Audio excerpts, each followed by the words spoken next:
If I may, I'd like to recommend a podcast that's rather unsettling. It's called Spooked. Now, this isn't fiction. Spooked features true accounts of the supernatural, told firsthand by the people who experience them. They are quiet, deeply personal stories of things that, frankly, shouldn't happen, but did. One episode in particular caught me, Disembodied Busybodies. It tells the story of a woman named Catherine who moved into a lovely old house, only to find she's not alone. Jimmy and Joyce, the previous occupants, are still very much present, despite having died. Catherine doesn't feel afraid so much as worn down by ghosts who still think it's their home. It's beautifully told with that creeping sense of unease that sneaks up on you. New episodes arrive each Friday, and you can find Spooked on all major podcast platforms. If you've ever wondered if there's more to this world than meets the eye, give it a listen, but perhaps not just before bed. Did you know that parents rank financial literacy as the #1 most difficult life skill to teach? Meet Greenlight, the debit card and money app for families. With Greenlight, you can set up chores, automate allowance, and keep an eye on your kids' spending with real-time notifications. Kids learn to earn, save, and spend wisely, and parents can rest easy knowing their kids are learning about money with guardrails in place. Sign up for Greenlight today at greenlight.com/podcast. Welcome to our paranormal afterlife.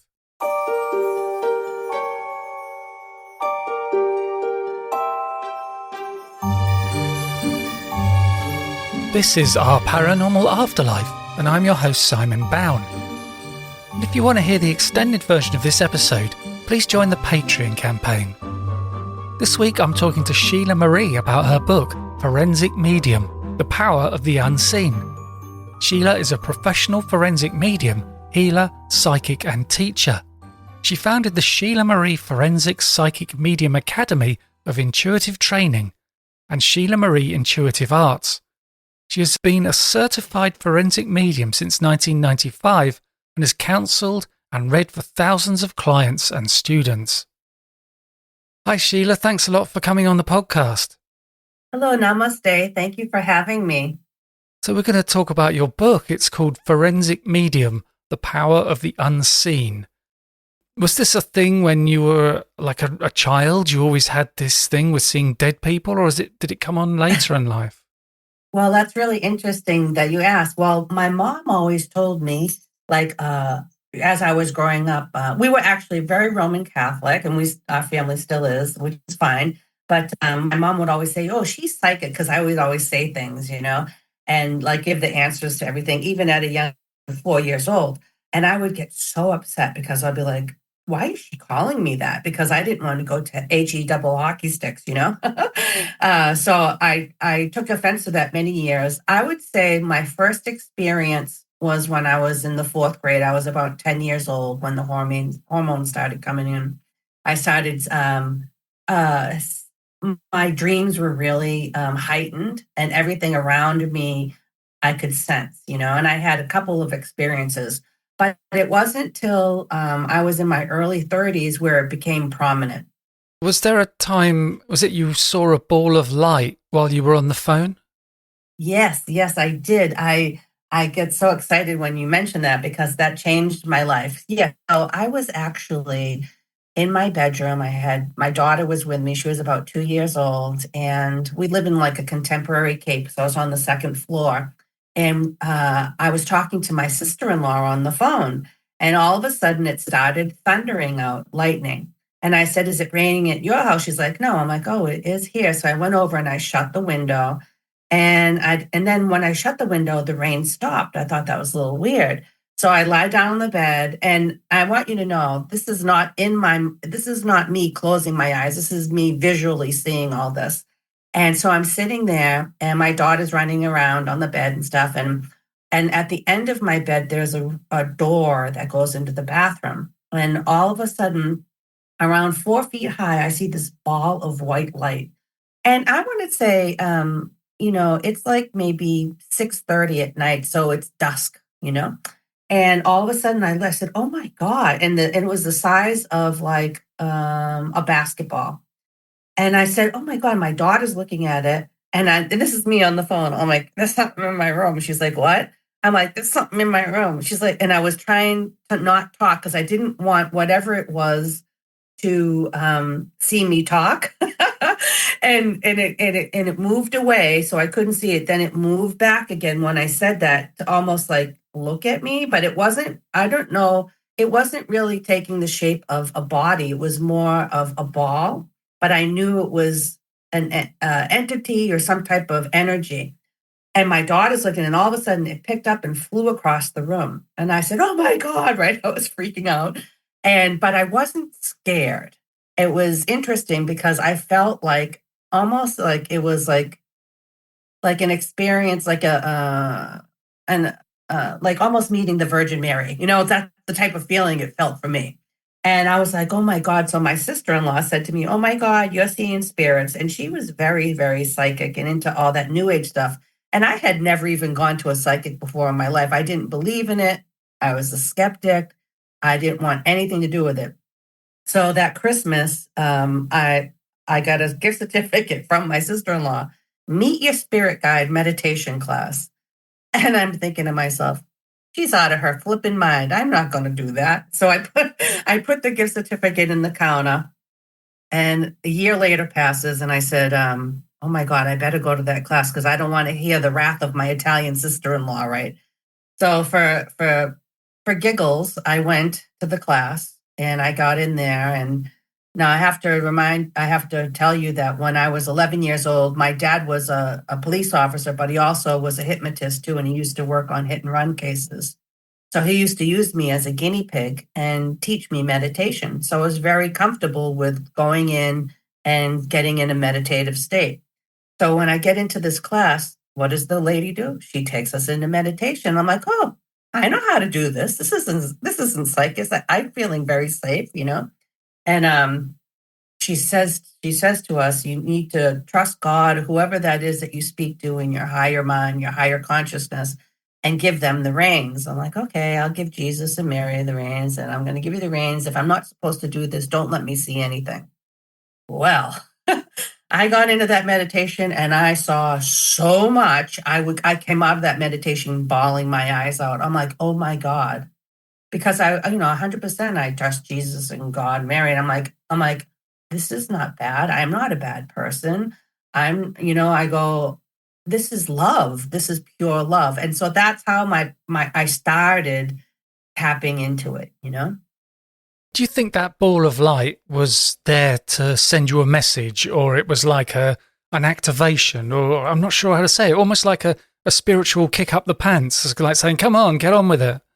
Well, I'm blown away. When you just said that to me, I just got confirmation from spirit. So what that means is my whole body just tingled when you said that. So to me, that's confirmation. Absolutely. You're the first person that's ever said that to me. And it most certainly was. It was like it was communicating with me and telling me it was safe, but I had no idea what was going to happen afterwards. And from time to time, I think about that experience, and you're exactly right. That happened for a reason. It got me on my life purpose. And it's really amazing because I think back to when I was a child. Really, everything in my life up until then was the foundation for what was coming.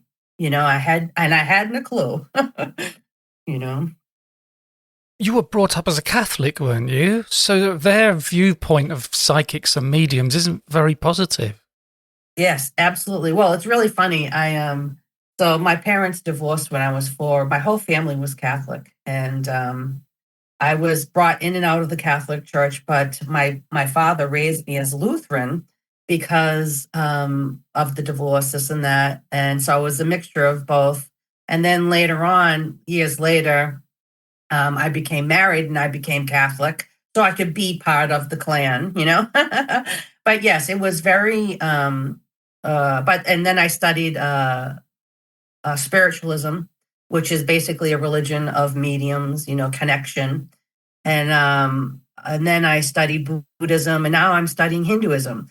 So I coexist now because I feel that every religion has something good and love to give. It's all about love ultimately, But I resonate more with Hinduism now because it's all about higher consciousness and connection, and it's like I found my tribe. Does Hinduism talk about reincarnation? Yeah, well, they talk about the connection. Well, actually, it's not even a religion. It's a philosophy, is what it is. It's a philosophy of life and connection, and it's about your true existence, your inner light, your energy, and how it continues. And how this is not our only space. And yes, they do. They come back, and this is why, it's important for practicing Hinduism is not to kill an ant, not to kill a cow, because it could be their past relative. I heard you tell a story about visiting, is it King Philip Woods? Oh, yes, the Bambino story. Or, yeah, well, I'll have to tell you before that. So the King Philip Woods so I actually, okay, so this is what happened. Okay. So I had a studio in the mill in Medway, Massachusetts, and I would get calls, and I got a call from this historian from Sudbury. And he said, could you come out with a couple of us from a historical society on the side every Sunday and come out to Sudbury and Concord. Now, that's where the Revolutionary War began, out that area, okay, in Boston, in Massachusetts, in the United States. So there's a lot of energy there. There's a lot of spirit, this and that.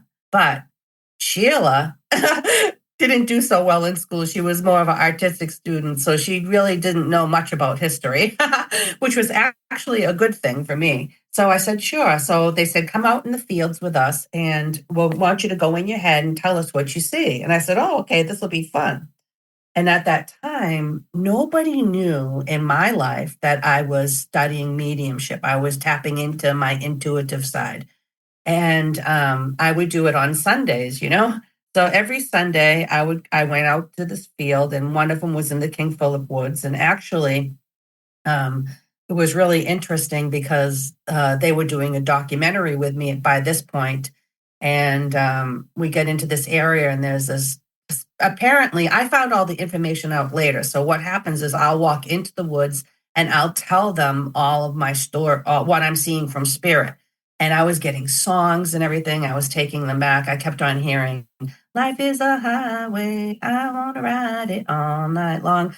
Apparently, the highwaymen were there. I was getting all kinds of stuff from spirit. So anyway, we ended up doing a documentary on this King Philip Woods and the Revolutionary War and King Philip himself, the Indian-French War and all that. But what I didn't realize is one of the men, he was looking for, his name was Kevin, nice guy, and he was searching for many years for the Babe Ruth piano.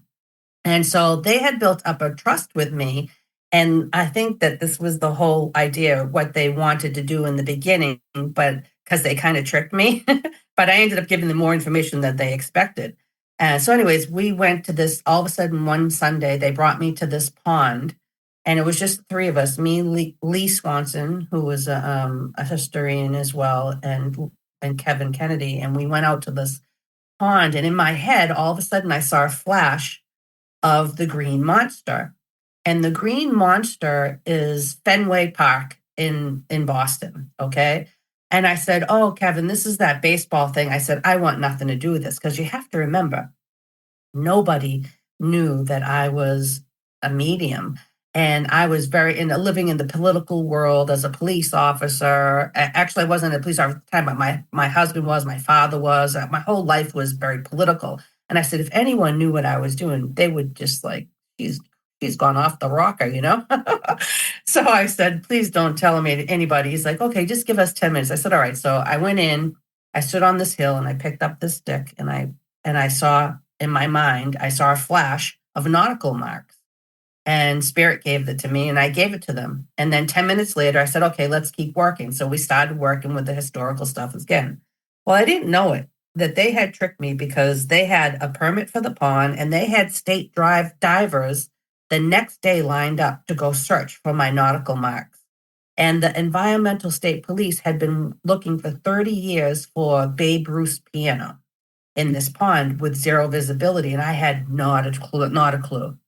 So next thing I know, I'm being told that they found the veneers of the Bambino's piano. There's helicopters out there.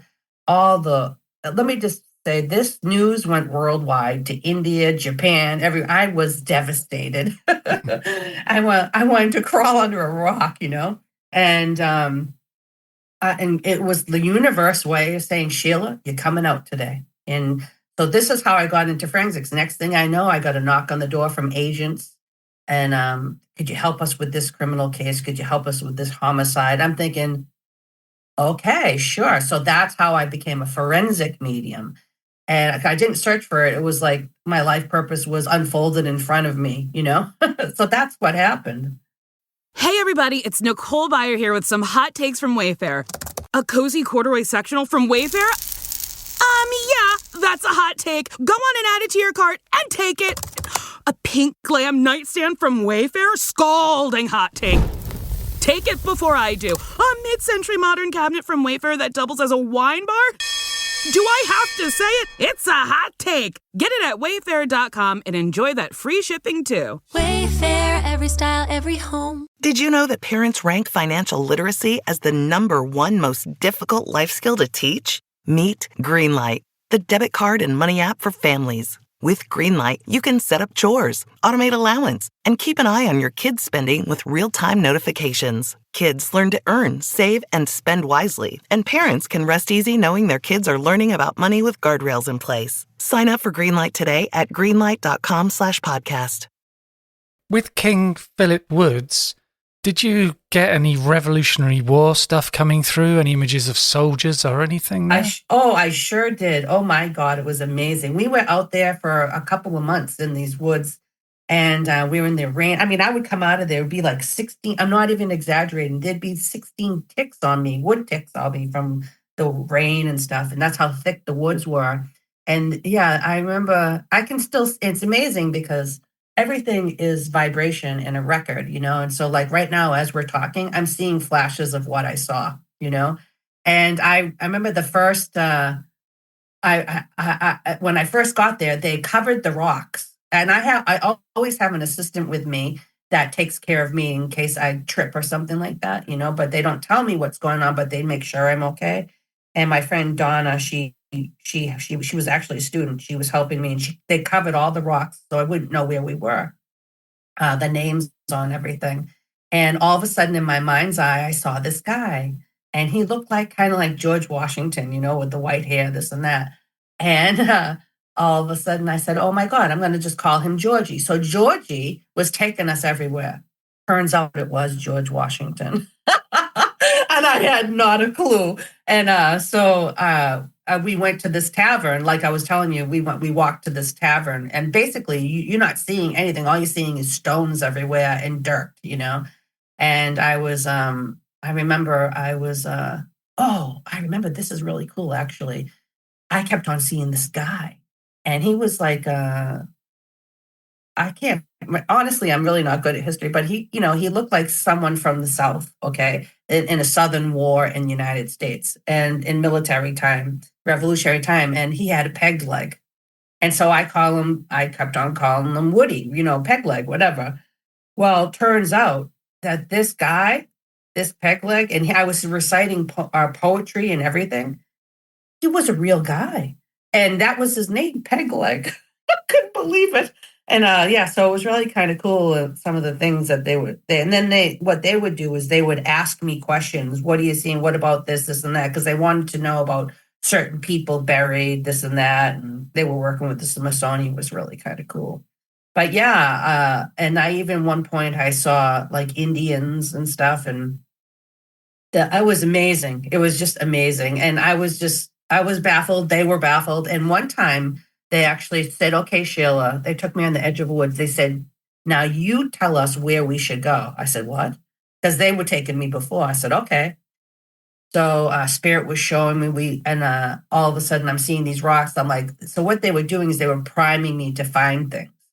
And I'm like, oh, go to the rock. It's to the left, and then there's a tree. It's split in half. Sure enough, this is where it was. Go 4 feet. this is what spirit was showing me. And we ended up finding a well in the ground made by the Indians 100 something years ago, and that they had put in the ground. It was really kind of cool. It had like rocks around it, and it was in the ground, and it was the size of like maybe 2 feet wide, but we ended up finding that. So that was really cool.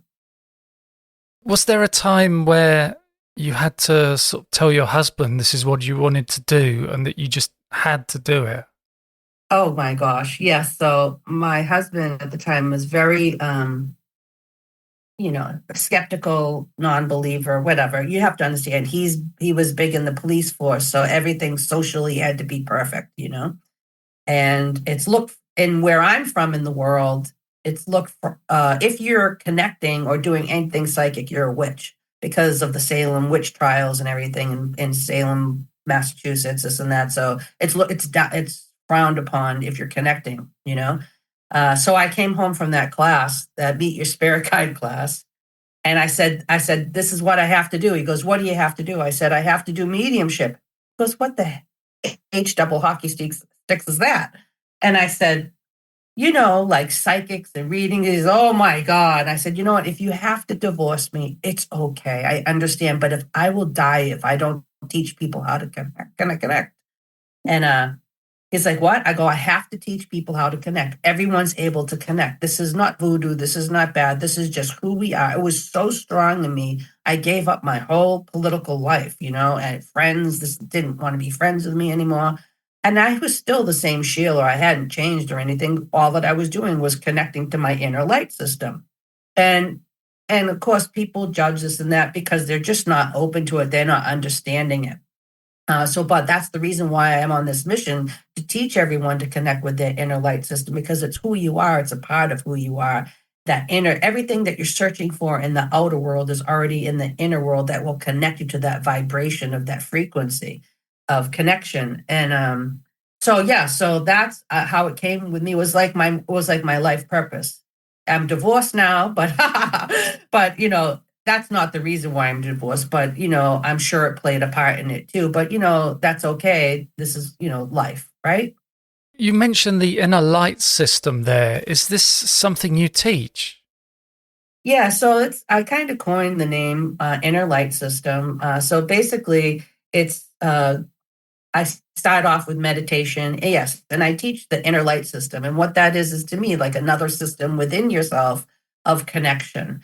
And it also I don't know if you're familiar with like the clairsees, clairvoyant, clairaudient, clairsentient, and all that kind of stuff. Yeah, so it's basically similar to that, same thing. It's just part of your system and who your being is, and that inner light system is, you could also connect it as energy and vibration in, within, and around your being. And when I say being, your body, your astronaut suit, and your soul. So your Atma and your soul, is your inner light system. So that's so basically it's tapping into that. So like if you go into meditation, if say you want to come to one of my classes, and I encourage everybody to learn this because this is who you are. We all dream at night. Well, most of us do. We all dream, and you're already doing it already. Everyone has intuition. It's just a matter of tapping into that. And there's another system, so when you see visually with your eyes open, there's another sight inside your inner light system where you see visually, kind of like a daydream, So there's a whole nother system inside you that's a different feeling as well. Some people might get tingling, or they might there's different parts of how do I say this? Psychic energy that you can read, like psychometry. If you're reading something, you get an inner feeling, and it's a different type of feeling than you would from your day-to-day living. You see? You understand? So that's how you would trust it. You wouldn't sit there thinking, oh, it's just my imagination. Right. Yeah. So once so you trust it. So in order to tap into your inner light system, you have to have complete trust from your higher power, your higher existence, your God, your Allah, whoever that is, or just the universe itself. I use universe as a term many times because universe is vibration and frequency, and it's an interconnectedness, and so it's important to tap into this because this is who you are as a being. These bodies are just our astronaut suits. Our Atman, our inner light system is within us, our soul. And when these bodies don't work, our soul still continues. It goes to that frequency of energy, and there's many dimensions. It's very much science, actually, but it's a beautiful. I want to call myself an energy junkie because it's the highest form of love and connectiveness that there is. It's all pure love, and it's so deep. It's beautiful, and I can't explain it. Once you start tapping into who you are, you see things differently. There's no such thing as time, man-made time. We're so hard on ourselves as human being in this experience. And I tell everyone that your life is just one dream. Don't worry about it. You know what I mean? Just do the best you can. There's plenty of time because there's no such thing as time. You may not conquer everything in this body, but you will. You know what I mean? So just be conscious of and just kind of live in the moment, and that's hard to do, because we're so conditioned from society to live a different way, So you do forensic mediumship. How is that different to other mediumship you might do? So let's see. So forensic mediumship is, let me say, so being a psychic is someone who can read the energy in the room, read the person. Sometimes they'll see flashes. And what I mean by that is spirit, meaning the universe will give them a flash or a daydream to visualize. And sometimes, that's what psychic, but medium is someone who gets into that space, that inner light system, observes the spirit and has communication back and forth with that spirit, has a conversation back and forth. So they can give you information as you go and you're seeing that person in a spiritual sense. Like for me, I see a lot in I want to call it my inner light system in my meditative state, but my eyes are open, for a forensic medium. So basically what that is, I receive data and information, so what happens to me is I will, let's say, for instance, someone will come and I'll say to them, they'll say they need information. I said, okay. So what will come is I'll say, give me the person's first name. And so what will happen to me, my body is a channel for the spirit world. So the spirit world comes through me and I'll draw a face.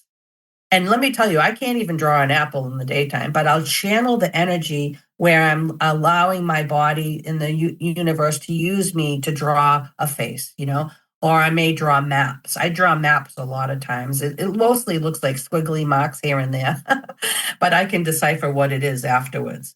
And so basically for me, I can speak from my experience as a forensic medium. It's data and information and location.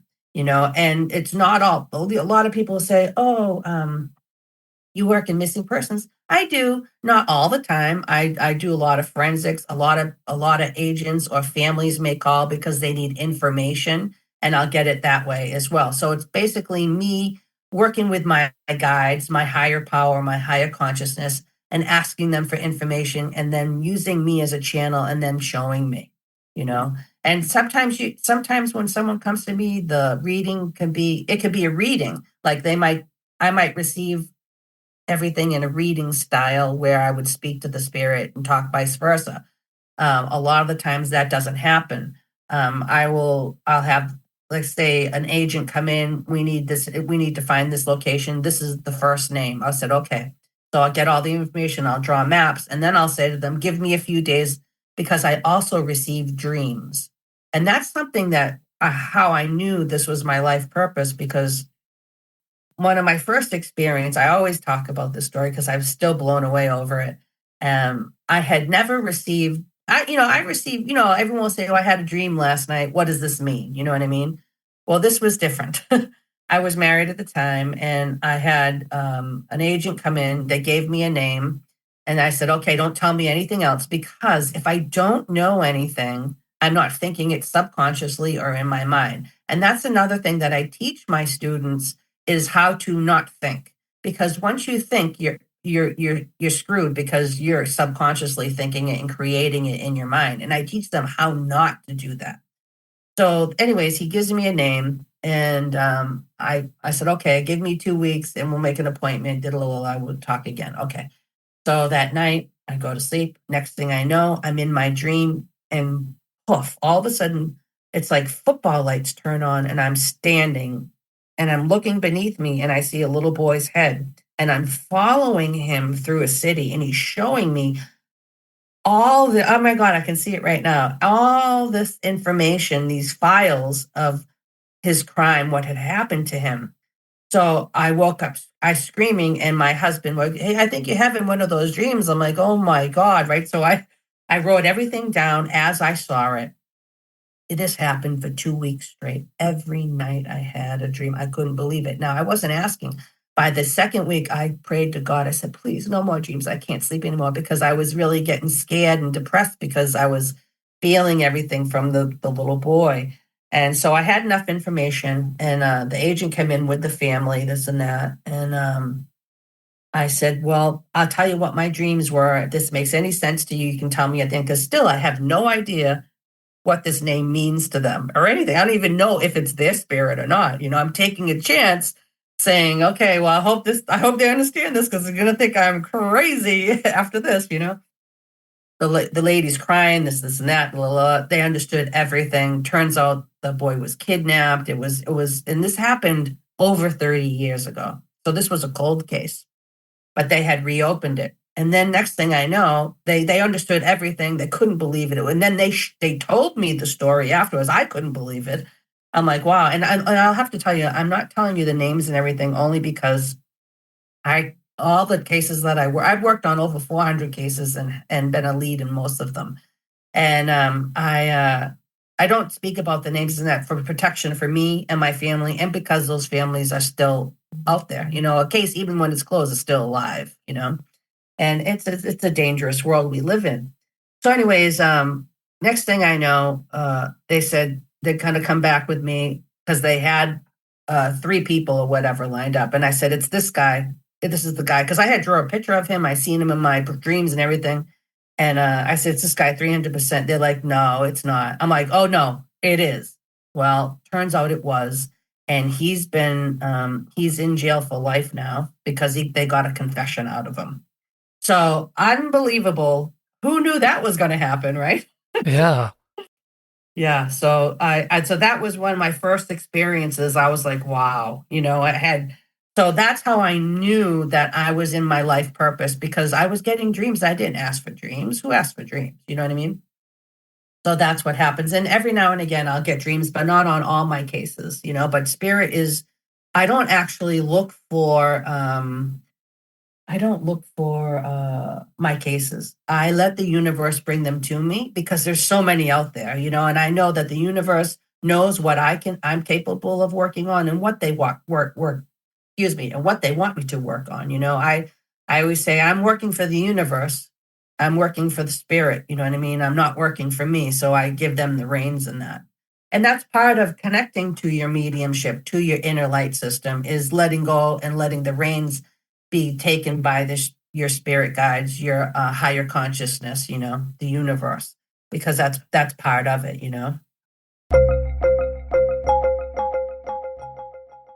Have you ever wondered what happens after we die?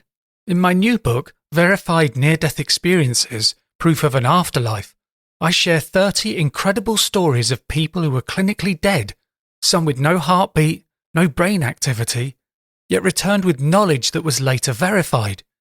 These accounts challenge everything we think we know about consciousness and the afterlife. It's available now as an ebook, paperback, and audiobook on Amazon, Barnes & Noble, and other good bookshops. Again, it's called Verified Near-Death Experiences, Proof of an Afterlife, and I hope you check it out.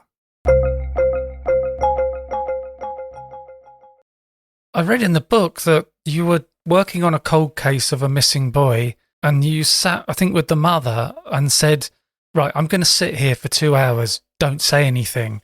Is that what happened? That you just sat opposite of each other? Yeah. So what happened with that, I believe that with the one in the book is, so the mother came in, I say, and I do this frequently to many people. And actually, I even do it online now too, since COVID.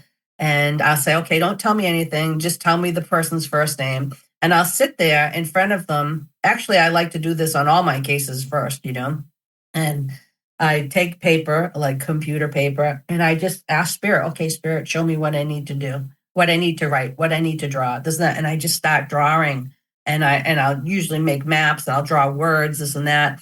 And then I'll see images, and I'll draw everything in front of the person. Yeah. And so this woman particularly, I drew everything. It was about, for a while, and I sat there, and I like them to see what I'm doing, and I, tell them not to say anything, because I want them to know that I'm working for them, and I'm working really hard. I'm giving myself, my life, my energy to them so I can help them. And I did this, and the woman was crying. She understood everything.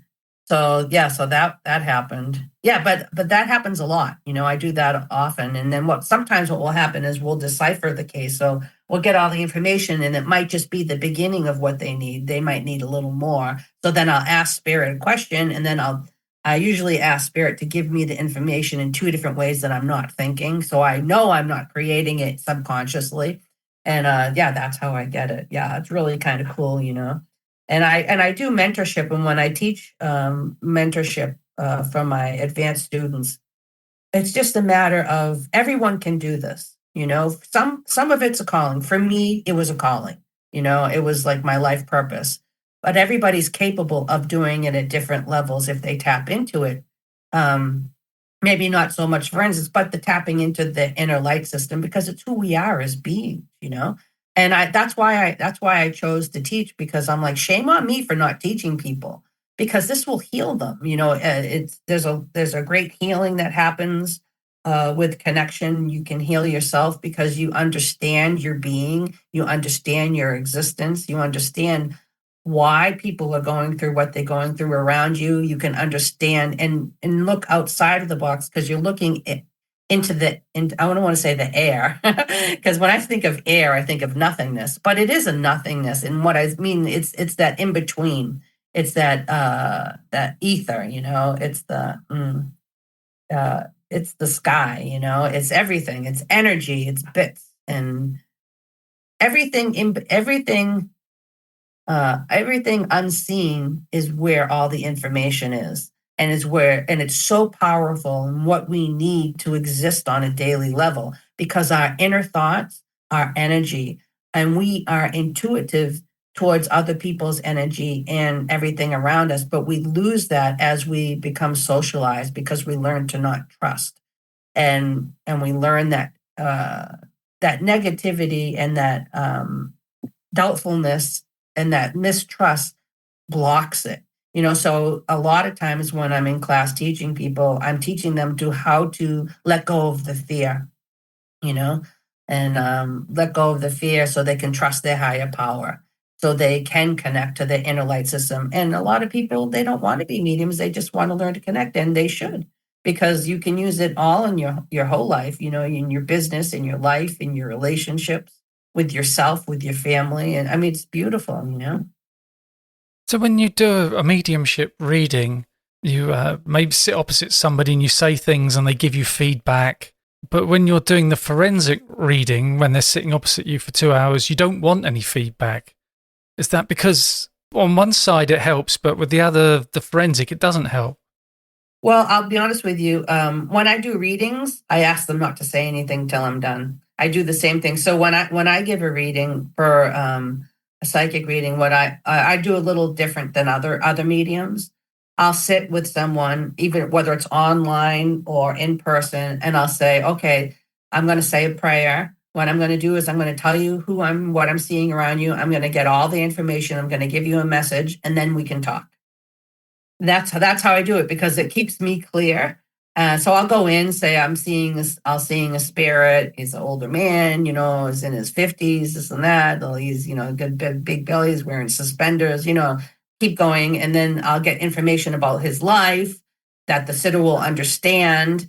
And usually by the time they start crying, then I know to go right into the message, and I'll ask for a message and they'll give me a message for that person. So usually when I sit, I get usually 1 to 3. And I want you to know that I would love to give you a reading on the side for free, because all the hosts, I always let them know that. So you have a free reading coming to you, by the way. That's really nice. And yes, oh, absolutely. And so so that's what I do is I go around them and tell them, and usually I get 1 to 3. Let's just put it this way. Everybody has spirit around them, no matter what. Okay. So I usually pull 1 to 3 spirits in for one reading, just because you can only talk about one person for so long. And usually a reading's a half an hour long, so I usually do that. And, so I encourage, that's what I do, but I don't have them talk in the beginning, but there'll be a point where I'll say, do you understand what I'm talking about? And they might say, well, I understand this, but I don't understand that. I said, okay, so let's go in and ask more. And then they'll give me more information. You know what I mean? So after the reading is stopped, then we go back in and get more, and sometimes not. And then sometimes the people have questions and I go in and ask them and everything. Like I do another type of reading where it's just a psychic reading, I call it. So I'll take out my oracle cards.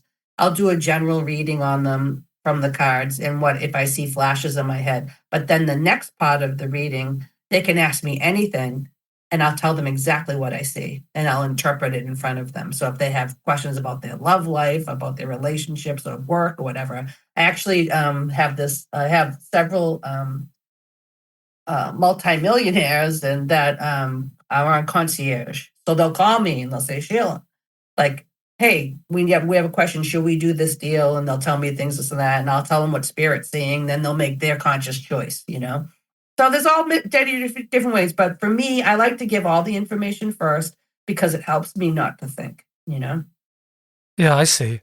You don't want your logic and your analysis to get in the way. You want it to flow. Absolutely. Yes. And because that is the trick, most of all my beginning students, sometimes advanced too, we're human and we get in our own way because of that thinking, because that's what we have to do on a daily basis is think, So it's I told them, I said, there's no reason to be nervous. Just be open, and you have to not think at all. So training them not to think. It's really funny. Sometimes when I get so deep into the reading, they'll ask me a question like on a civilian question, and I'll be like, I can't answer it because I'm not thinking at all. Like completely, the thinking process is gone. It's really funny. Somebody comes to you. I think you mentioned in your book, it's something like a person goes to a legitimate psychic and asks if her husband is cheating on her. But is there something there you might think, I can't say? What if it's true and then they get divorced, or it's not true and then I get sued? Is there stuff where you might, what do you call it? You watch what you're saying to cover yourself? I understand what you mean. Well, that's really funny because, spirit will show you everything. And I always tell my students, there is a way of saying things to get the point across. Where, like, in other words, say there's a grieving mother in front of me. Let me tell you, I have this many times. It's very sad. That's the hardest thing about being a medium, forensic mediums. You have a lot of parents that have come to you in suicides, this and that. And so anyway, as I'm visualizing her son being hanging from the ceiling in the closet, and I'm thinking to myself, and I'm thinking at this point, how am I going to say this without with keeping things calm in the room and not having her go into deep depression, So I said, well, they're showing me a rope. You understand this, right? Yes, I understand it. Okay. Well, I'm seeing hanging. Do you understand? I'm seeing like hangers in the closet hanging. You understand? Okay. You know what I'm saying? So there's ways around, like I want to be honest, but at the same time, I let them tell me too. You know what I mean? But as far as, it's good to be honest. I always am honest. I tell everyone, don't make anything up. You know what I mean? But when it comes to like that. I always tell them I'm honest. This is what Spirit's showing me. And Spirit's showing me that possibly you may not be together, or if you choose this, it's all about what they choose, this and that. So I don't worry about that because it's all about choice as well. You know what I mean? And if they choose to, I don't know, I guess I'm trying to think. I have so many people that come to me about relationships, but I'm just honest with them and I tell them like what the cards show me, this and that. And then, they'll ask me, like I've had people say to me, people want you to be honest is what I find too, this is what I'm seeing and it's what matter of what they want to do with it. You know what I mean? Do you ever have spirits come through for somebody and your client doesn't want to hear from them? I have. Actually, I have in the past. Yes, I have. They'll say, well, I don't want to talk with them, this and that. And I said, okay, well, I just want to let you know that they're here and they do have a message for you. But, that is their choice. And if they don't want me to, I'll move on to another spirit. But what I find interesting is sometimes they do, even though they don't want to. They're like at the end, they'll be like, well, could you tell me what they wanted to say? You know what I mean? And there's a lot of healing too. And a lot of times is what I try to tell clients and people is when we go in, we're enlightened beings. We're beings of light that are in these bodies, And when we leave these bodies, we go into energy. We're already existing in that energy. We're not live. A lot of people think, oh, I die, I go into the spirit world. No. You're already in the spirit world. Okay. You already are. And when we go to this higher consciousness, this higher vibration of transition, from my experience and what I've seen in the spirit world is these spirits are enlightened. Even if they're bad, they're enlightened. And I find sometimes they come back because they want to make things right with what they've done, So it can be very healing for some people, Yeah, I was going to ask you that if you're ever on a forensics case and it's the murderer that comes through. Oh, the murderer? Let's see. Let me think here. Well, I've had like double, triple homicides where they kill. Yeah, and sometimes, what they do is tell everybody, you're protected with white light. You're protected with the energy of love. Like I don't dabble into the darkness. There is dark in the world. People that are living can be very dark because they're choosing that, And I'm sorry, what was the question again? Oh, it's just whether like a murderer will come through when you're doing a forensics case. Yeah. So I've worked on a couple like that, like double suicide and stuff like that. And they're enlightened, you know what I mean? And they're not in the darkness, you know what I mean? And I'm trying to think what will happen. Let's see. I'm trying to go back into, I don't know why, but they come back to help, sometimes. And it's really interesting that you say this because I'll be honest with you, and I always am, that when I work on cases, my guides, meaning my higher power, my higher consciousness is leading me. So I'm the channel. You see what I'm saying? So my higher consciousness will show me the information. So in other words, I'm not directly calling, like I might see the person who murdered them, but I'm not communicating with them. My guides are, my higher consciousness is, and that's the information that I'm receiving. Does that make sense? Hey everybody, it's Nicole Byer here with some hot takes from Wayfair. A cozy corduroy sectional from Wayfair? Yeah, that's a hot take. Go on and add it to your cart and take it. A pink glam nightstand from Wayfair? Scalding hot take. Take it before I do. A mid-century modern cabinet from Wayfair that doubles as a wine bar? Do I have to say it? It's a hot take. Get it at wayfair.com and enjoy that free shipping too. Wayfair, every style, every home. Did you know that parents rank financial literacy as the #1 most difficult life skill to teach? Meet Greenlight, the debit card and money app for families. With Greenlight, you can set up chores, automate allowance, and keep an eye on your kids' spending with real-time notifications. Kids learn to earn, save, and spend wisely, and parents can rest easy knowing their kids are learning about money with guardrails in place. Sign up for Greenlight today at greenlight.com/podcast. And there must be times in these forensic cases you come across some really horrible, disturbing stuff. So do you do something to prepare yourself before you start these cases? I do. I'm always protecting myself. I have my little rituals. I ask my spirit guides to protect me with white light. I do sage and prayer, mostly prayer and conversation with my higher power or my spirit guides, and to use me as a conduit for light, you know what I mean? And always protect me even when I'm sleeping at night, And so it's really deep prayer and communication. That's where your power is with prayer, and not necessarily specific prayers, but speaking and communicating back and forth with my guides, with the higher existence in the universe to protect me for good. You know what I mean? Because I know I'm always being protected. It's the reason why you and I are speaking. You know what I mean? I'm sure there's more to come, and I look at it like everything has its purpose, but I'm light and there is darkness. So you have to be conscious of that. And sometimes the darkness will smile at you right in the eyes, right in your face, So yes, I do protection, and basically it's prayer. And my whole life, it's really interesting. Years ago when I first started, I would work every Sunday.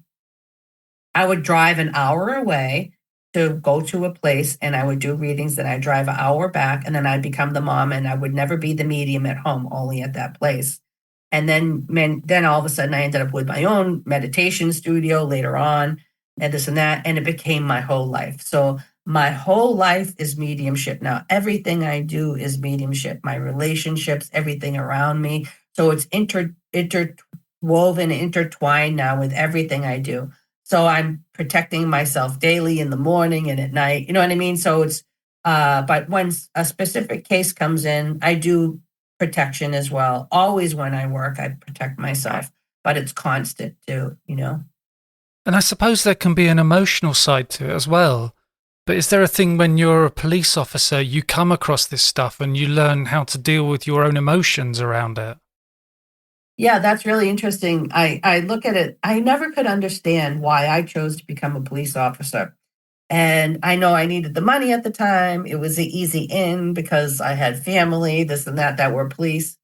And I know it was the reason why, because this was the reason why, because yes, I was actually, I'm an investigator, certified investigator. I'm a certified rape investigator. I worked on a lot of rape cases, this and that. And so a lot of crimes, a lot of domestic violence. I actually had that in my personal life as well. So a lot of things had happened to me that primed me for this, So it was kind of amazing. Yeah, at one point I was in a bad relationship where I was abducted, but I got away.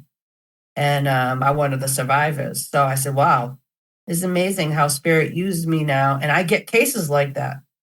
And I'm like, wow. And it's like almost like I can understand everything from a different perspective because of that, and it helps me on my cases. So, but what I do also when I do cases is I make a report and everything. Like it becomes it is an investigation how I do my work too. I have a process, a blueprint of what I teach my students to do, but part of it is making reports and everything like that, and working with agencies or agents and families or police departments and stuff like that. So I teach them all that logistics too, So there's different parts of being just a forensic medium. It's not just about the reading itself, but it's everything combined, So there's a thing where you communicate with spirits where you're doing the forensic work, and they reveal clues and images and all sorts of things. But some people might ask, well, if they can do that, why don't they just tell you the murderer's name and their address? Well, they can, and they have. Okay. It's true. And well, what I do is, well, for me, I like to live in the moment. You know what I mean? So I well, yeah, they do. Sometimes they do. Like, they'll ask me, like, that's what happened, like, in that case. Like, I literally drew the person's face and everything. And then they showed me a lineup and I said, this is him. This is what I saw, you know?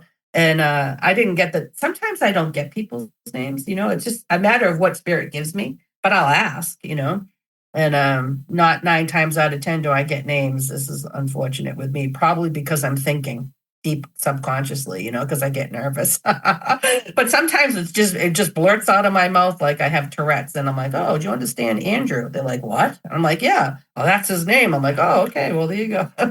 So yeah. So what was the question again? Of names, right? Yeah. Oh, it's really interesting.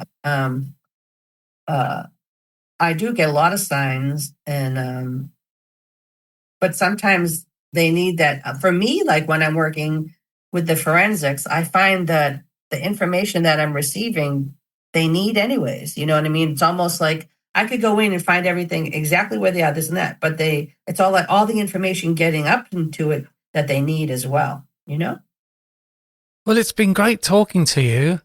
The book is Forensic Medium, The Power of the Unseen. And people can get that on Amazon?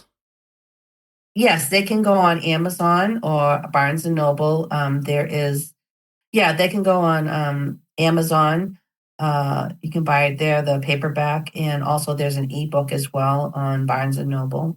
Or you could just go to the book site itself. It's forensicmedium.com, and that links you in with my website, SheilaMarieMedium.com as well, if you want to come for a class or participate in an intimate virtual psychic experience, which is basically a group reading, as well as I do readings online. Fantastic. And thanks again for coming on the podcast. Oh, well, thank you so much for having me. You have a wonderful day. You take care. This week, I was talking to Sheila Marie about her book, Forensic Medium, The Power of the Unseen. If you want to hear the rest of this amazing interview, you can sign up to Patreon. The Patreon episodes are ad-free and are released 2 days before the free versions. You can become a patron by going to patreon.com/Our Paranormal Afterlife, or click on the Patreon button on my homepage at pastliveshypnosis.co.uk. The links are in the show notes. My book, titled Verified Near-Death Experiences, is available on Amazon. You can get it on paperback, ebook, and audiobook. And if you enjoy the podcast, please leave a review and be sure to subscribe on Apple Podcasts, Spotify, or via your favourite podcast app to make sure that you don't miss out on any episodes. And thanks for listening.